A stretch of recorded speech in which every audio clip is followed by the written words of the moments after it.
பேரும் அல்லும்படி 6 முதல் 60% வரை ஆடி தள்ளுபடியுடன் சூப்பர் சரவணா ஸ்டோர்ஸ், சென்னை, மதுரை, கோவை.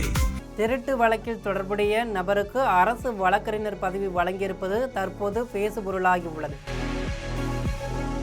அந்த பேசுபொருளின் பின்னணியை நம் ஜெம் தொலைக்காட்சி மூலம் பார்க்கலாம்.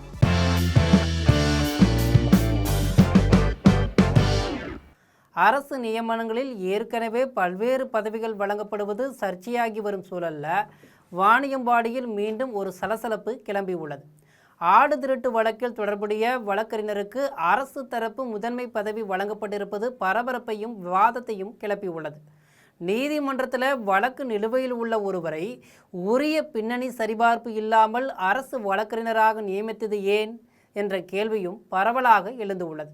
வாணியம்பாடியில் அப்படி என்ன நடந்தது? திருப்பத்தூர் மாவட்டம் வாணியம்பாடி அம்பலால் நகர் பகுதியைச் சேர்ந்தவர் வழக்கறிஞர் ஷேக் சுல்தான். இவர் திருமலை என்பவருடன் இணைந்து அஞ்சலா என்பவருக்கு சொந்தமான ஆடுகளை காரில் திருடி சென்றதாக புகார் ஒன்று எழுந்துள்ளது. அதாவது கடந்த 2025ஆம் ஆண்டு செப்டம்பர் 17 அன்று அஞ்சலை வளர்த்து வந்த ஆடு ஒன்று காணாமல் போய்விட்டது. இதன் காரணமாக அஞ்சலை வாணியம்பாடி நகர் போலீசில் புகாரும் அளித்திருக்கிறார். இது குறித்து வழக்கு பதிவு செய்த காவல்துறையினர் அப்பகுதியில் உள்ள சிசிடிவி கேமராக்களை ஆய்வு செய்தனர். இறுதியில் வழக்கறிஞர் ஷேக் சுல்தான் மற்றும் திருமலை ஆகிய இருவர் மீதும் போலீசார் முறைப்படி வழக்கு பதிவு செய்தனர். இதில் ஷேக் சுல்தான் என்பவர் அஞ்சலை வேலை பார்த்த வீட்டின் உரிமையாளர் என்கிறார்கள். ஆடு திருட்டு தொடர்பாக பதிவு செய்யப்பட்ட இந்த வழக்கில் ஷேக் சுல்தான் கைதாகி சிறை சென்றார். பிறகு கோர்ட்டில் ஜாமீன் பெற்று வெளியே வந்துள்ளார். ஆனால் இந்த வழக்கு நீதிமன்றத்தில் நிலுவையில் இருந்து வருகிறது. இந்த வழக்கில் வரும் 22ஆம் தேதி வழக்கறிஞர் ஷேக் சுல்தான் நீதிமன்றத்தில் நேரில் ஆஜராக வேண்டும் என்று நீதிமன்றத்தின் சார்பில் சம்மனும் ஏற்கனவே அனுப்பி வைக்கப்பட்டு உள்ளது. அதாவது இந்த விவகாரத்தில் இன்னும் இறுதி தீர்ப்பு வரலை. விசாரணை தொடர்ந்து நடைபெற்று வருகிறது. இவருக்கு தான் அரசு உரிமையியல் நீதிமன்ற வழக்கறிஞர் பொறுப்பு தற்போது வழங்கப்பட்டு இருக்கிறது. ஆடு திருட்டு வழக்கு நிலுவையில் இருக்கும் பொழுதே திருப்பத்தூர் மாவட்ட அரசு அமர்வு நீதிமன்றத்தில் திருப்பத்தூர் நீதிமன்றத்தில் தமிழக அரசு சார்பில் சிவில் வழக்குகள் தொடர்பாக வாதாடுவதற்காக இந்த பொறுப்பு அவருக்கு வழங்கப்பட்டிருக்கிறது. முதன்மை அரசு வழக்கறிஞராக ஷேக் சுல்தான் நியமிக்கப்பட்டு அதற்கான பணி ஆணையும் வழங்கப்பட்டு உள்ளது. நீதிமன்றத்தில் குற்றவியல் வழக்கு விசாரணை நிலுவையில் இருக்கும் ஒருவருக்கு அரசு தரப்பு முதன்மை வழக்கறிஞர் பொறுப்பு வழங்கப்பட்டிருப்பது திருப்பத்தூர் நீதிமன்றத்தில் பணியாற்றும் சக வழக்கறிஞர்கள் மத்தியில் பெரும் அதிருப்தியை ஏற்படுத்தியிருக்கு.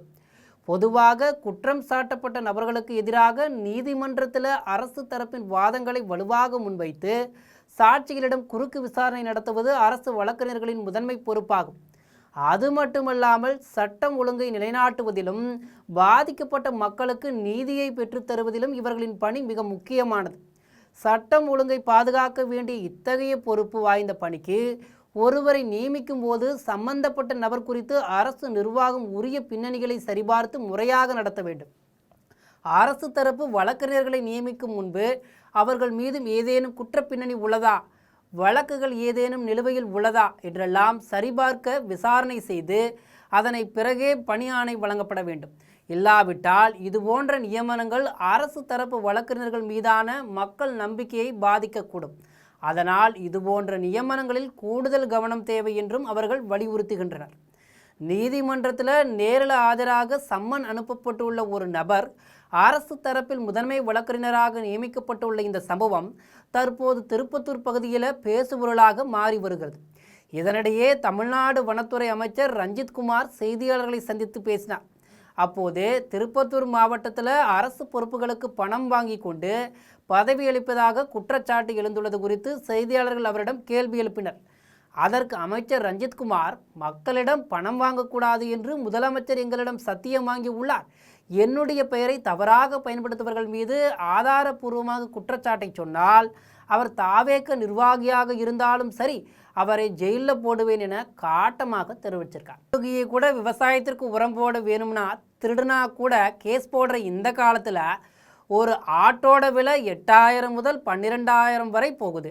இந்த நிலைமையில் ஒரு ஆட்டையே திருடிட்டு அதுவும் அரசு வழக்கறிஞர் பதவியை லஞ்சம் கொடுத்து வாங்கிய இவருக்கு சட்டம் தகுந்த பாடத்தை கற்பிக்குமா என்பதை பொறுத்திருந்து பார்க்கலாம். இது போன்ற விறுவிறுப்பான செய்திகளை உடனுக்குடன் தெரிந்து கொள்ள ஜெம் தொலைக்காட்சியுடன் எப்போதும் இணைப்பில் இருங்கள். நன்றி, வணக்கம்.